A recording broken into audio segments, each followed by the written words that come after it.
Hi guys, gihatda na po tulo ka annual Kaiser karong adlaw guys. So kani siya guys, company ni siya, mga empleyado ni sa iyang company. So buotan kayo ang tagiya sa company ani guys no, kay kikuhaan jud yung Kaiser iyang mga empleyado without deductions sa salary. So own money jud ni sa company guys.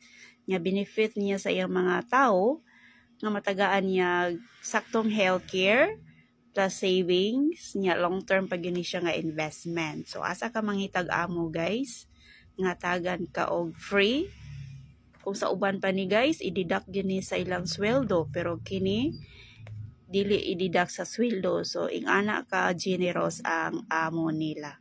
So praise the Lord and thank you so much for watching. Ang uban nga empleyado ani guys, fully paid na gid ilang mga Kaiser. So nalipay ra jud ko kaayo guys kay mga new empleyado ni sila na pod kuwag new Kaiser.